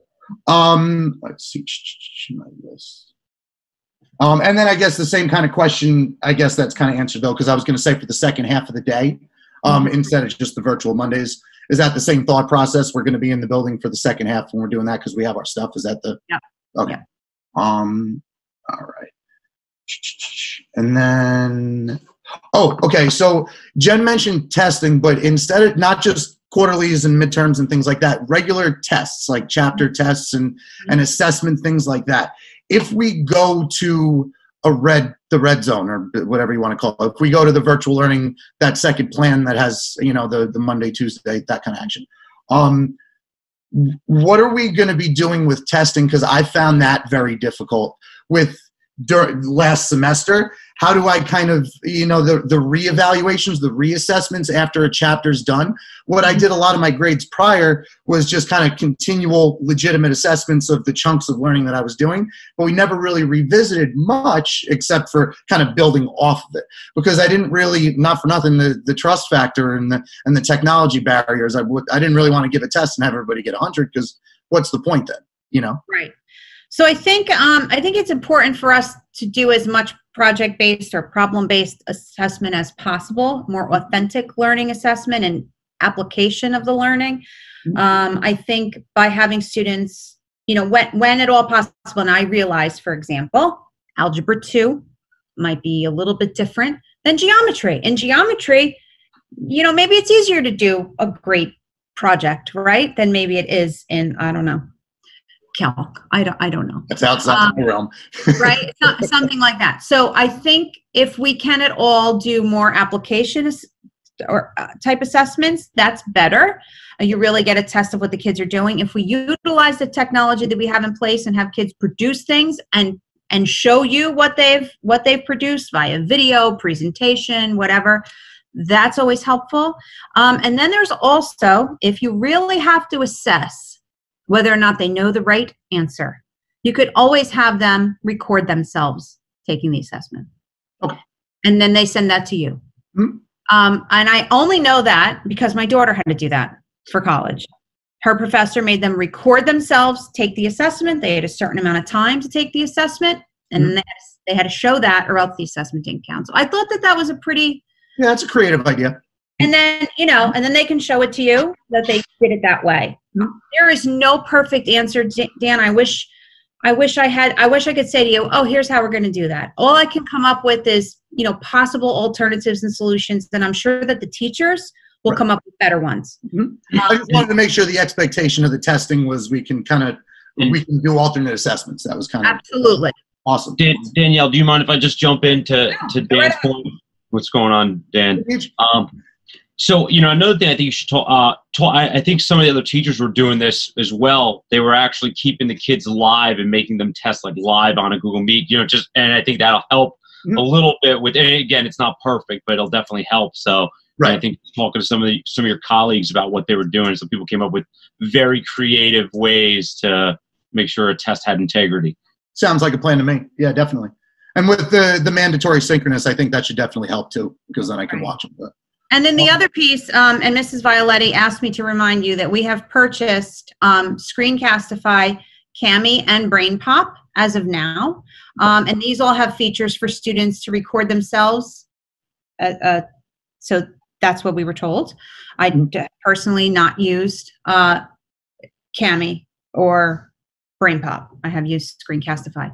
But so we are trying to support you with some technology purchases, if at all possible. Right, that was my next question, because I had a couple of other things that I learned to use that required subscriptions and things like that that would really be helpful. And I know other teachers kind of use that. Then you definitely want to reach out to Tony. Yeah, you definitely want to reach out to Tony. Okay, and here's the other thing, Dan. So if you're really good, let's say at Screencastify, you might be doing a workshop for us. That one's not my specialty, but Ed Paul, I can probably show you up and down if you want to look at it. All right. Actors needed. Yeah. I'm only good at playing myself. Then the last two were really just about the state of the building. Just the really concerns would be the kids cleaning their own work areas. I'm just nervous about that. It's more with the younger ones that are in the 7th and 8th grade, more than the 12th, 11th and 12th grade, obviously. But I mean, I've seen how gross they are, and they are. So, and because they're gross, I mean, so we're just talking about, no offense to anybody. We're just talking about a Lysol wipe. Right. So they can wipe down their desk and their chair with a Lysol wipe and throw it out on the way out. And if they are so inclined, or if their parent wants them to, we will have a glove, so they can take a glove and wipe down their own space. The spot cleaning and maintaining their own space, I think, is really important, because then maybe they'll take better care of it, number one, right. And be respectful of each other. And the other thing that I didn't say in here is that we're going to be trying to have students sit in the desks that align with the period. So for example, if it's an odd period, they sit in an odd desk. If it's an even period, they sit in an even desk. And that way, that wipe down has 50 minutes to dry. We're out. Right. Before another person sits down. I got you. You know, we're just trying. The periods are scattered too, so maybe it's more than that and things like that. Right. Okay. And then just the last one, and this is also maybe a little bit towards Ray too, because I've been sending him emails over the past couple of years. Just the air quality in the rooms too. I know that the history hallway in particular, I know other hallways too, but I don't know them in particular. But I know the history hallway in particular has been a big area concerned with the new airflow and like things like that, because we were getting a lot of humidity and like the air wasn't really going. So I just wanted to make sure, like, hopefully, and just kind of put it in your ear again, that that just was a big concern of mine, because in the past there's been a lot of, you know, different mold and things growing. And I know that they were being addressed, but I just want to make sure that the next step was taken, because this is another severe issue on top of it. Right. So we have, we're definitely addressing, you know, filters and care for the system. We have to have vents open to whatever degree they are telling us we need to have vents open. We need to have doors propped open. So we actually think, based on what we've been told, that the air will actually run better with the doors open than with the doors closed. Okay. And we're going to do, like Jen maybe too, is that going to be tested? Is that before we go into the building? Because I know there was talk of that, but. Ray, would you like to speak to that? I didn't hear what was test what? Are we just going to check the airflow? I don't know if, again, I teach history, not science. I don't know if there's a way to figure out, like, the way, if the airflow has improved or anything like that. But I know that they were saying that there was going to be a walkthrough of the building and everything with the union. So I just wanted to make sure that was kind of on the radar. Well, I guess we can, do the walkthrough. We're addressing those. Actually, we have a company coming in to install this valve on those 7 rooms we're trying the 7 rooms out. It'll reduce the humidity, make the unit run longer. If that works, we'll continue doing other rooms. But we did target the rooms we were having issues with. They'll be installed within the next week or two. Definitely before you come back to work.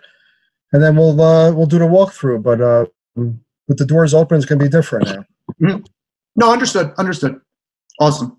Thank you, guys. That's pretty much what I got. I just want to say thanks to everybody for doing the plan. We're working with our architect, engineer, and also our environmental consultant with any kind of issues, and they're giving us advice and so forth. So cool. Thank you very much, guys. I appreciate it. And thanks again, like I said, thanks to everybody who put the time and effort into the plan, because I know it's a huge pain in the tush. You're welcome. Next we'll go to Darla Matsakis. Before Darla speaks, I just want to add something. So regarding Google Classroom, which I did not mention in the slides, we are going to be, I shouldn't say me, I'm not going to be doing anything. Tony and Sonia are working on exemplars. Sonia Otero and Tony Violetti are working on exemplar setups for Google Classroom. One of the challenges we faced last year was that not everybody's Google Classroom is set up alike. And for example, at the elementary, it's important that the elementary classrooms are set up similarly, and that at the middle high school, that the classrooms are set up similarly. Because what happens is, if everybody sets up their classroom differently, when the students are looking for something, or the parents are trying to help them find something, they're having a difficult time doing it. How assignments are posted, the way due dates work. So Tony and Sonia are going to be providing exemplar setups for the Google Classrooms. So those will need to be followed, so that it was one of the biggest complaints that we had from parents and students last year, was the inconsistency of that setup. And in some cases, people are setting it up that way because maybe someone showed it that way, they figured it out themselves that way, and we're trying to set it up the way it was intended to be used. And that should hopefully help you do your work better. So I just wanted to say that. Okay, so Dan, we're going to Darla. Good evening, everybody. First, let me just thank everybody that was on the committee, because this was a task that I had no desire to be a part of, because just thinking Neither. I had a headache. So, and I know how much time you guys put into it, and I just couldn't devote that time to this. So Thanks. Thank you to the 50 of you that worked so hard. Most of my questions have been answered, my list. But I had some questions just following up on the virtual learners, the ones that aren't coming to school. You said that they're going to sign into Genesis. We're going to have the students with their own Genesis account. Students have been logging in as their parents very often, but they have their own accounts. So in the middle and high school, they can log in and say present. And then if they're absent, then their parent has to follow the regular procedures of calling them in as sick, which is, I can't even imagine, but considering that they're working from home. But yes, period by period. Okay, so they would just, the ones at home are just going to log in, say I'm here, and then they'll do whatever they're doing at home. Yep. Okay. Except for the afternoon when they can interface with you. And in the afternoon, it's going to be required that they interface with us? Okay, that was what I wanted to ask as far as, are they going to interface with, are they going to each be assigned a cohort as well? Is it going to be a blue virtual and a gold virtual? Or on my gold afternoons, is it gold and all virtual? Yes. So the all virtual will come 2 days in a row. They'll come with the gold group and the blue group to get a full hour in the afternoon, those 2 days? Yep. Okay. Just for planning purposes, because if I'm planning to do one thing one day and the same thing the next day, those I've got to alter that now. They'll get a double dose of you. Okay. Yay.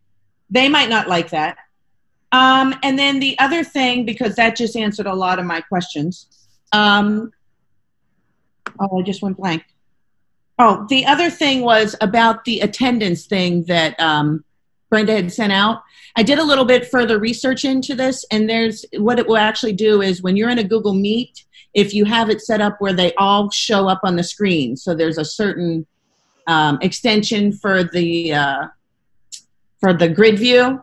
I think it's the ICE grid view, Jen, but I think it's deactivated right now. They're trying to fix it.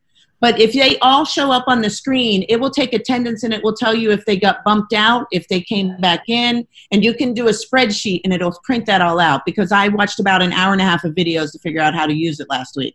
That's fantastic. So I will share, Jen, and I'll share it with you, Danielle, the gentleman that created that app that does that, or that extension. And okay, definitely share it with Tony. Okay. Please. Yes. But, and then I just subscribed to his YouTube channel and went through and watched all of his videos, so that as he develops it and updates it, he puts a new video, and he also has a Facebook page that he answers questions on. So that's awesome. Just for anybody else's use, and that's all I had. Thank you. Thanks, Carla. Okay. Catherine Daly. Hi, sorry. Hi. I had a quick question about, I know we talked about quarterlies and other assessments, but is there anything in place for SGOs? I just know that we still have to have them. Okay. So I'm going to wait and see and we still have to have like professional development plans. Okay. And those are still part of the requirements. So I'm hoping to get more guidance from the state on those kinds of things.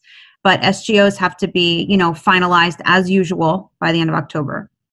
Okay. And then the other question I had was for the elementary school students. Were there attendance for virtual? Are they logging into Genesis as well, or no? Your parents.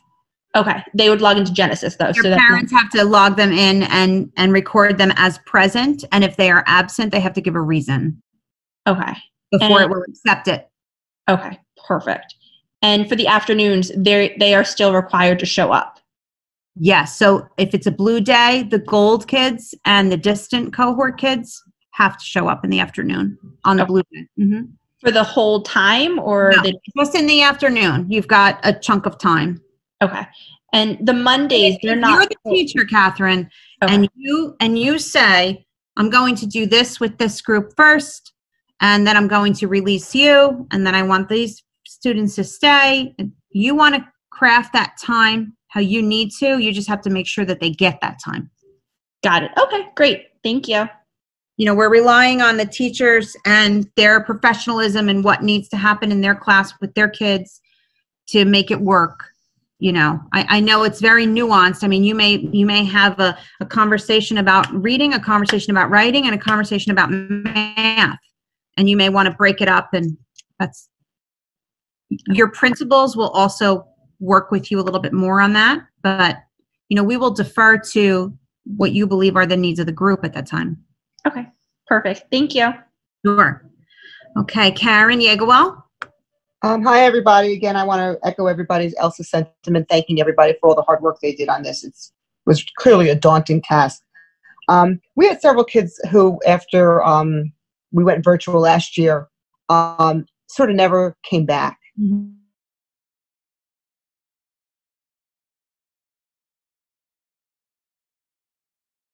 Now, is there recourse for them? Is there something do we not? Because the state was very clear about the fact that there couldn't be. Right. So what about going forward? We have to, going forward, we have to meet them where they are, and the expectations are going to be very different.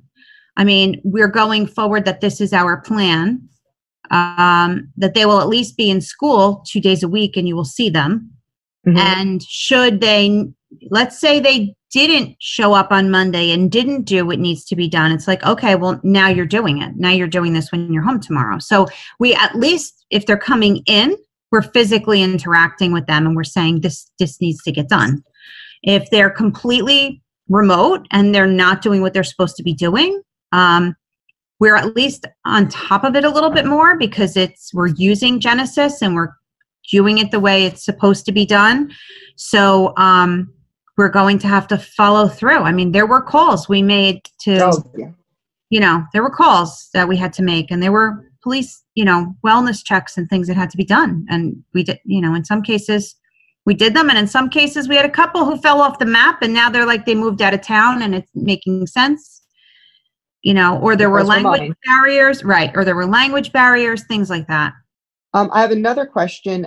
As a language arts teacher, novels. How are we going to work giving the kids novels? Sure. As long as you're not, now like for you're going to distribute the novels, they're going to keep them for a period of time. And when they turn them back in, they're going to wipe them down. Yep. I can put them in a quarantine box for 2 days and then. Yeah, the kids can wipe them down and put them in the quarantine box. Exactly. And then reshell them. So I can hand out books. Okay. Because that was giving me. And kids can still shop for books. We just don't want them touching every single book. So maybe they're shopping for books. Maybe we're talking about the books before we just go sticking our grimy fingers into everything. Okay. Trying to do a decent job of, we still want kids reading, and we still want them using books, and they can still take them. The challenge is in like the conversation we were having before, if kids are sharing books, that becomes a problem. We want to prevent that from happening. Okay. And I know it was addressed a little bit before about it's probably more cheating for the high school level, but I had several students, and I'm sure other people did, whose parents are really lovely writers and parents wrote a lot of their essays. How do we address that without? I think because we have the opportunity you're talking about purely virtual students? I see it a lot. I normally don't give any writing to do at home, any writing that's really graded to be done at home, because, mom and dad have all been through 6th grade already. Right. And you could clearly see the difference. And usually my go-to is, if you do it at home, I expect you at the same level in class. Mm-hmm. So you could do one of a few things. You can either have them writing live during a period of time for you, writing live in an afternoon when you've got them on remote and they're in their Google Doc and they share it with you and you're watching them, and they can write in a time setting, and you evaluate them based on the fact that it's a timed piece, and you would score it differently than if it were a published piece. But you could do things like that. Okay. Or even have them submit it, hold it, and then return it the next day. Correct. To add to it. Oh, perfect. I didn't even think of that. Good idea. All right. Thanks so much. Thank you. I'm good. Okay. Julia Funchin. Here we go. Hi, everyone. Just first of all, thank you to everyone who was involved in the planning process. Like, everyone's been echoing such a hard process, and, I can't thank you guys enough to imagine what you guys have been through for it. I have 2 questions. One of them is a follow-up from Catherine's, and a couple others regarding attendance for elementary. As you said, the high school students will be logged onto Genesis each period. For elementary, their parents will be. However, will it be at the start of the day or by a certain time in the afternoon? I just wanted to get some clarification on that. In the morning. Yep. Because if not, we have to call home and find out where they Okay. are. Perfect. That's what I figured. Thank you. And my second question is, this might be thinking a little bit far in advance, but since it would still be in October for back to school night, would we assume that back to school night as of now is purely virtual through Google Meet or through a PowerPoint? At this point, we are planning nothing in person. Okay. I just wanted, I assume so. We have to get all of our creative juices in order, and everything that we did previously, we still want to do, if we could find a way to do it virtually. Okay. Perfect. Thank you so much. Sure. Okay. Sandra Frazier. Mike, are you putting these hands down? So you took away my authority. So you want to put the hands down for me? Okay. Sandra Frazier. Hi, guys. Hi. I'm sorry if this is getting repetitive, and it's oddly specific towards PE, and it might be more of a Mike and a Ray question, but in the past, we've used iPads in the gym to take attendance. Sometimes we would have like spotty Wi-Fi, so we would have to either use our cell phones just to take attendance. So my question is, when we're moved to outside, we don't have Wi-Fi access outside. So I was wondering if that was a possibility with our iPads. Here's the good thing. Could I just add this? The good thing is that locker rooms will be closed and students will not be changing. Yes, that's awesome. In the time that you would have had them in the locker room, now you can have them socially distanced and take attendance before you walk outside. You know, as they start coming in and take a spot in a squad or seat or something like that. I don't know. Right. I'll do squats. Our concern. Am I dating myself? Get to your squad. No, we still do squats. Okay. So, you know, you'll have a little bit of time and your period will be a little bit longer. Yeah, our concern is just the Wi-Fi access to get onto Genesis to actually take the attendance. So Mike, maybe we could address like a point, access point. Maybe like a hotspot that we can have.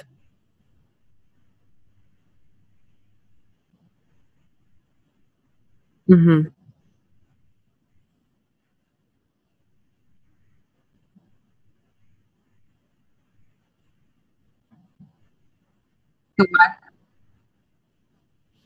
Okay. That's a better answer. Yeah. Well, we see 200 kids a day. So that's like our main thing is accountability, especially in the high school setting. Good for you that you will not see 200 kids. Yeah. Well, see that number will be reduced by 15% and then in half. So you just math on that one. Okay. That's great. So to piggyback off that, so on A days, we are not taking attendance for B day students at the same period time. Does that make sense? Correct. On blue days, you will be taking attendance for your blue kids, and you will actually have 2 rosters. Okay, awesome. And then my last question, and I'm sorry again for being oddly specific. We have one door entry in the high school. Is that going to remain the same? Okay. You will have specific door entry for specific students, and then specific people posted at those entrances. Okay, great. And they're not taking their attendance once coming in from gym, only from lunch, correct? Attendance coming from where? I mean, not attendance. I'm sorry, temperatures. Temperature. No, not when they're coming in from gym. Okay. Only when they're coming into the building. From like lunch. Okay, great. Okay, right. That was it. And thank you again, and again, everybody who helped out. I know it's a lot of work. Thanks. That I could not do. Thank you. Okay, Danielle Alling. Hi, how are you? Can you hear me? Yeah. Hi. Okay, thank you, everybody. I have a ton of questions if I get too overbearing. Okay, I cannot hear you, Danielle. Okay. Could you type it? Some of them are for elementary, and the first one is with the amount of hand washing and distancing. Okay, Danielle, how about this? Is there somebody on this call that you can text? Or can you put it in the chat? Yeah. Or put it in the chat, whichever, and then we'll read it. It's that it's disabled. The chat's disabled. The chat's disabled, Mike. You could email it. You could either email it or text somebody that you know is here.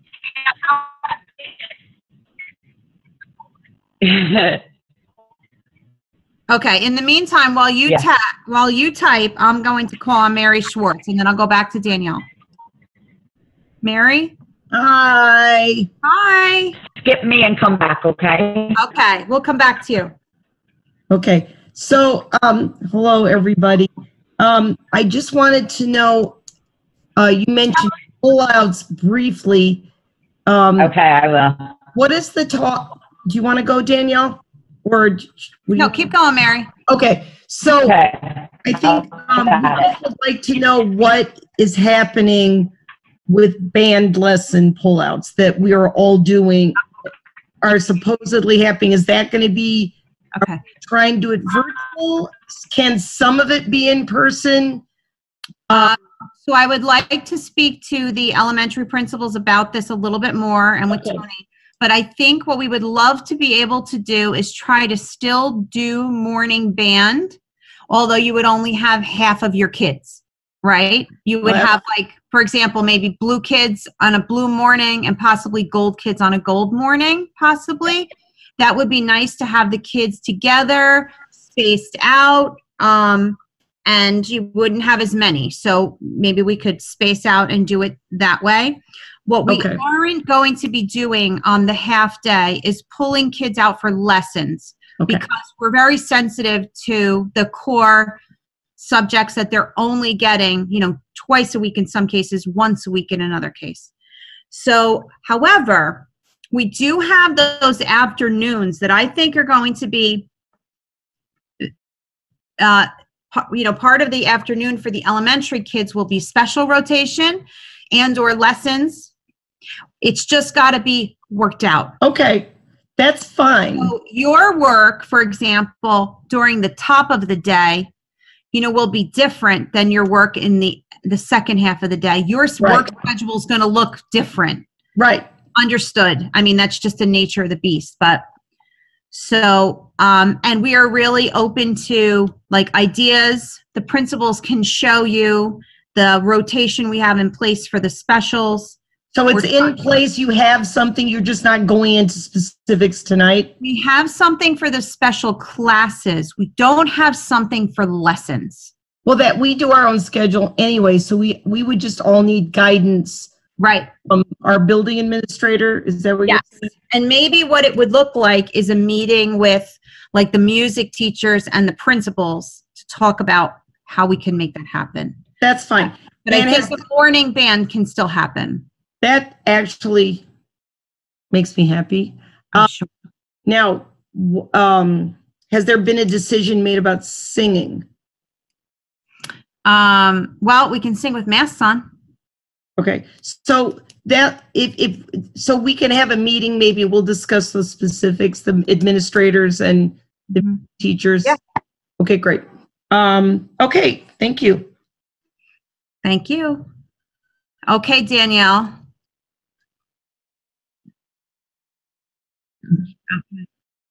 Okay.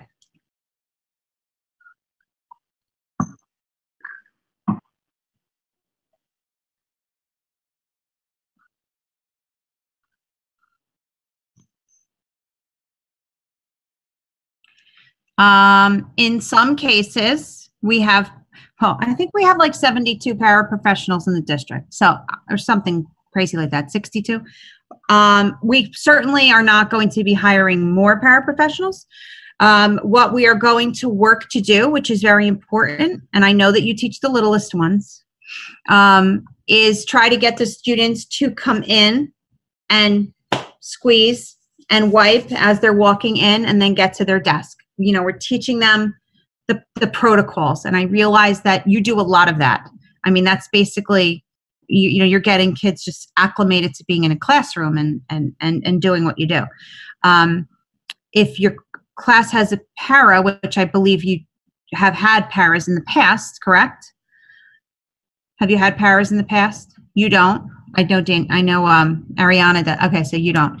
But we will also have sort of all hands on deck as far as people around, you know, when kids are coming in the morning. So we want to be able to help you. If it means that the sanitation station for your classroom is outside the door, so that maybe someone can assist in making sure that everybody pumps. You know, one person can look at multiple classroom doors and hope that that happens. I don't know if your kids are actually going to be coming in from the back. They may be coming in from the back. I'm not certain. Jane Ellen can, let you know for sure, but you may have them coming in from that back door. So I can't answer your question right now. I don't know who's going to be on staff. I don't know who the people are at the door. I don't know who's on, task in the morning. I think that's more of a question for Jane Ellen. We want to try, we want to try to help you. We're not hiring. Everybody has asked. We're not hiring more paras. We're not hiring more custodians. We don't have the budget to do it. Everybody should know that the COVID money that we received was almost equivalent to the reduction in funding that we're dealing with. So it was like a wash. It's like we really didn't get anything. And then we found out recently that we're not getting $1 of the $10 million in technology money, not $1. So, the state asked us sort of a shady survey, and they asked us if our students had the technology that they needed during the time of the shutdown. And the answer was yes, our students did have, because we provided them with everything that they needed. But they didn't ask us if our students had enough technology. Should we go to purely remote learning, synchronous learning, where everybody needs their own device? They didn't ask you that question. So as a result of our good answers, we're not getting any money.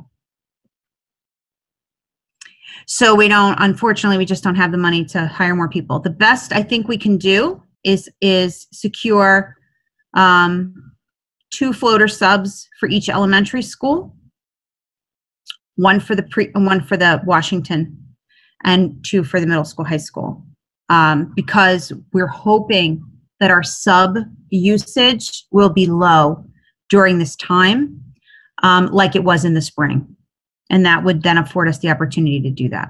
So we may have some extra bodies.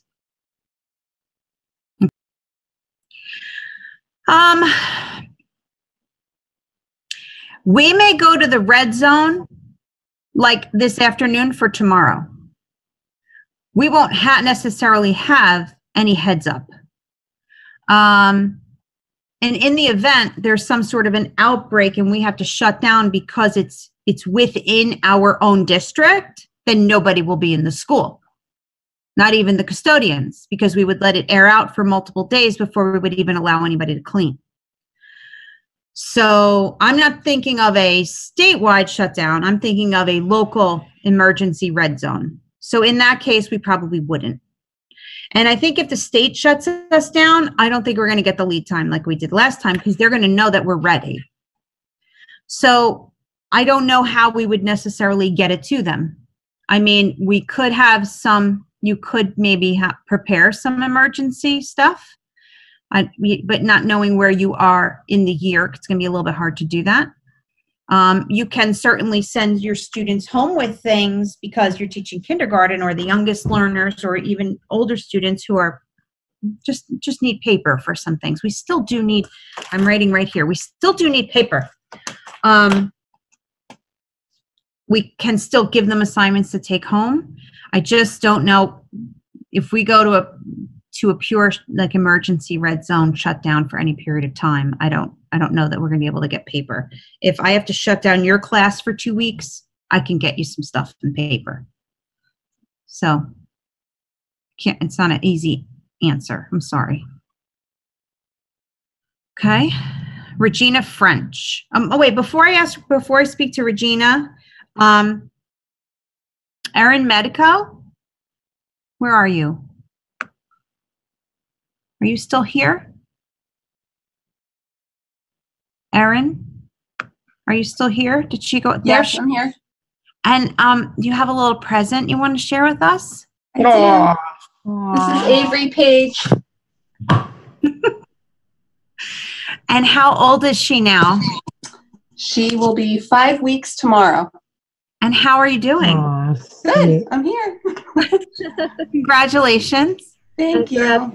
And she's sleeping at 9 o'clock, so that's not a good sign. No, she actually, she'll sleep probably until about 5. Oh, that's great. So she's good. Is she your first? She's my third. She's your third. Yes, I have a 5-year-old, a 3-year-old, and her. Okay. Well, blessings to you and your family. Thank you. She looks very peaceful right there. Congratulations. Thank you. All righty. Who is the person I just called on? And then Regina. Hi. Hi. So, yeah, I was just something Danielle said. I want to piggyback off what she said. I wanted to share an experience I had today because I actually did test a rising kindergartner today at Washington School. And it went great, except the hour that I was with the student, and she had a very well-made mask with toggles in the back, but her mask must have popped off, I'm going to say at least 6 or 7 times in that hour. And she was great about, I put it back on and she didn't give me a problem at all. But I just thought for a second, my God, if you had 10 or 12 of these kids and you were alone in a classroom, I mean, that thing just kept popping off and popping off. I mean, in addition to the time she occasionally pulled it down, but I just wanted to share that as a reality. Like, I didn't expect that to happen at all, but just, to prepare. Probably seen the Facebook posts with the long lists of what teachers are going to say now with all the masks. No, you cannot draw faces on your mask. You cannot wear someone else's mask. Please stop swinging your mask. I mean, it's just going to be our lives. It's going to be horrible. But everybody will have some extra disposable masks. So if you have a student whose mask keeps popping off, give them a disposable mask, have them put the disposable mask on, and then let the parent know that mask is not working, that it keeps popping off. I mean, we're gonna be on mask patrol. It's absolutely crazy. And thank goodness you were wearing one, and I'm sure there was some barrier between the two of you, correct, for this testing? So those are all. There wasn't. Well, it wasn't. Physical therapy is not really possible, but I had appropriate covering. You had appropriate PPE. Okay, I didn't know what kind of testing you were doing. Okay, I didn't know what kind of testing you were doing. So, luckily you're protected. So, you wear yours, she wears hers, and hopefully we'll get through this insanity. This is insane. Let's not pretend for like 1 second that any of what is going on here is normal. This is not normal. And we're just going to do the very best we can. I feel like I'm like in the water, like here, just keeping our nose, above water the best we can. And I had just a question on behalf of a couple of parents that I met through teletherapy, and some of them were wondering about, can they choose to have their child go do the virtual, but just come in for therapies? Yes. So they can. What the answer is, you can talk to your case manager about what the options are for your child and what spots we have. Like, I'm sure that is going to be something that people are going to request. And then the questions are like, well, where will we do it? Well, where will the child be held when he comes in? Where will he sit? Who will gather him? Where will the mom be? So like we have to iron out all of that, and then how much time we have, because therapists will also be providing virtual supports in the afternoon. There are only so many slots of services that we can provide, during the course of the day. So, but yes, they should speak to their case manager and see what their options are for getting therapies, even though they want to do the virtual otherwise. Okay, thank you. Yeah. That's always my answer. Yes, speak to your case manager, because they know the ins and outs of that much better than I. Thank you. Thank you. Okay. Is it possible there's not another hand? Oh, Patrizia Astorino. Yeah. Hi. So I know that you had said one of the things that we purchased was Cami for the district, which is really great. One of the challenges that we had was, some of the parents had trouble with the download or were a little confused by it. Is there a way, I know that it had been a discussion to, offer trainings and things like that for parents. Is there a way also to have Cami like pre-uploaded on Chromebooks that are going out, or even to just have in any training that they receive, have them pre-upload Cami rather than, kind of us having to direct them to do that. Mike?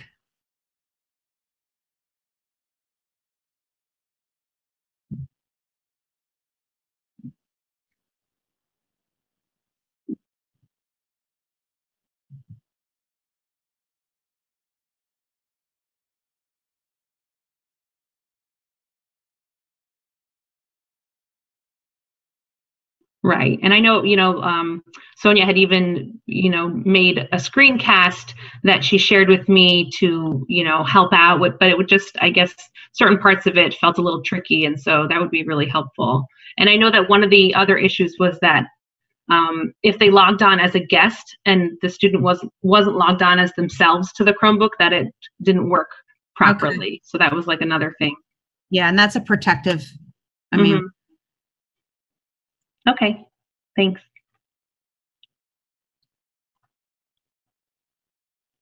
Anyone else? Hi, it's Jackie. I just have one question. Hi, Jackie, and then Yvette. Okay. Hi, Yvette. Sorry, did I jump on you? No, that's okay. I'm just going. I saw the hand. Room sharing. So I share a room with another teacher. Mm-hmm. If she has to quarantine, do I need to quarantine? Yes, probably. Okay. So here's the thing. So muddy. It is very muddy. It's going to be dependent upon the contact tracing form.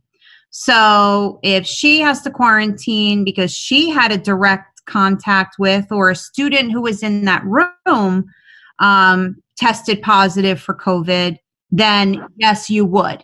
Now, if a student has a family member who tested positive for COVID,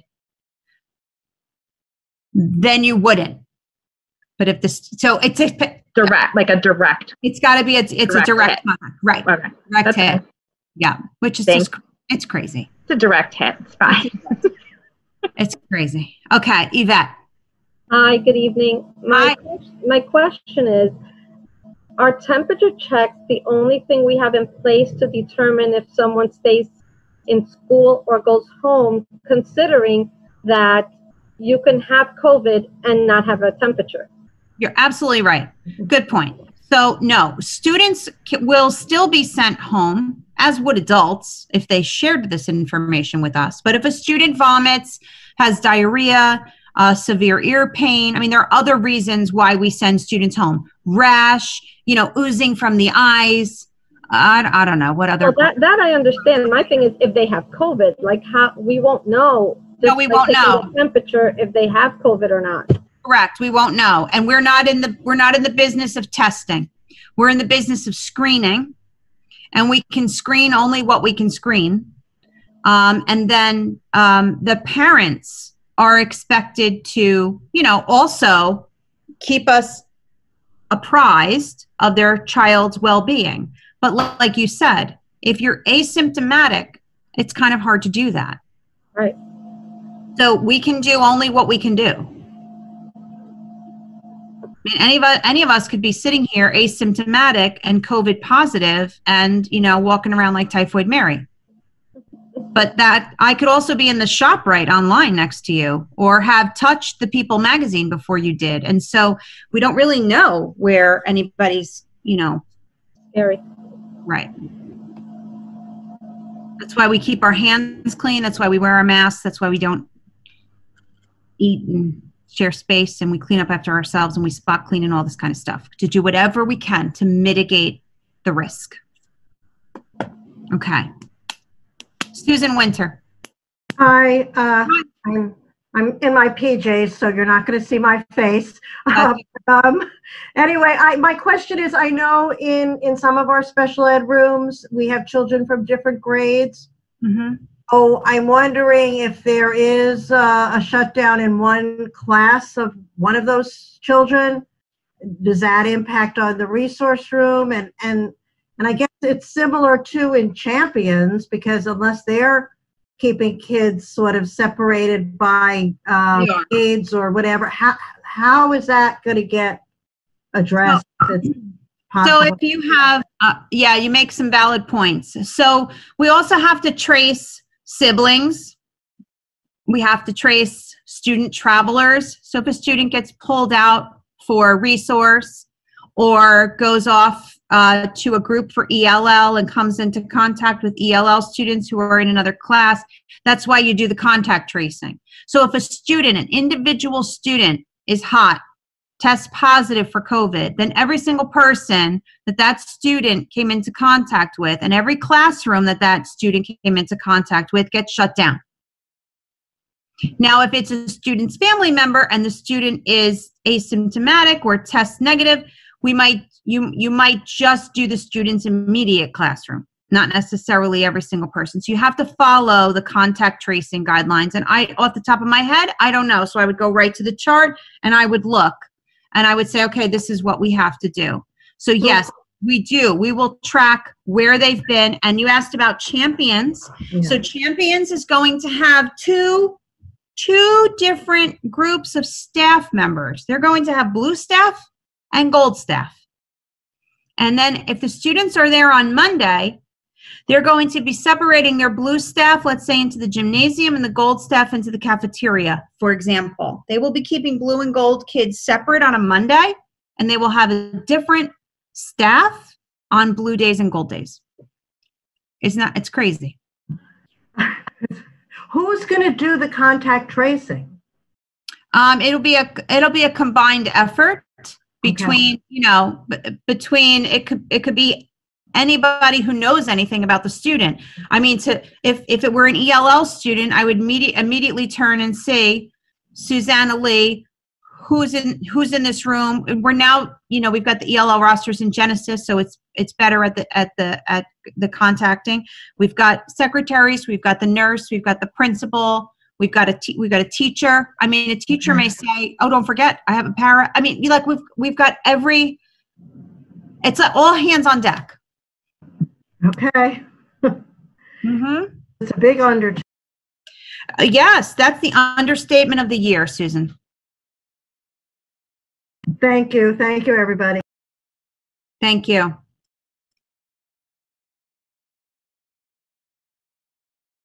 Okay.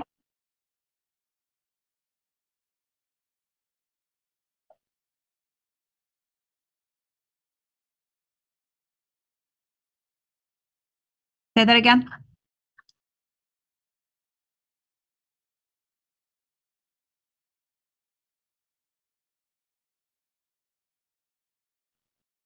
No. Just available for questions. Good question.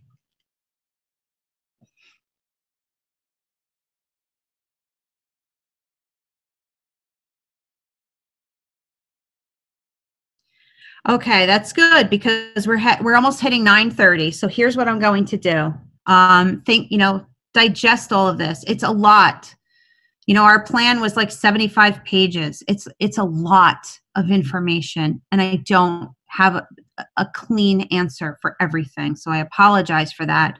But I think a lot of it we're going to be, it's evolving as we go. We're doing the best we can to keep everybody, safe. And if you think for some reason something isn't safe, you have to communicate that, with the proper channels. We're here for you. So you can email us, and I will be meeting with, the association repeatedly. We'll be going over the NJEA checklist. We'll be walking the buildings as necessary. We really are trying to do a good job. And the entire time we were going through this planning, my concern has always been for the teachers. And I've said many, many times, we cannot ask that of the teachers. You can't have teachers teach a whole day and ask them to do virtual, after the end of their day. I mean, there are some districts that have some plans that are just beyond ridiculous. I don't even know how they're getting them off the ground.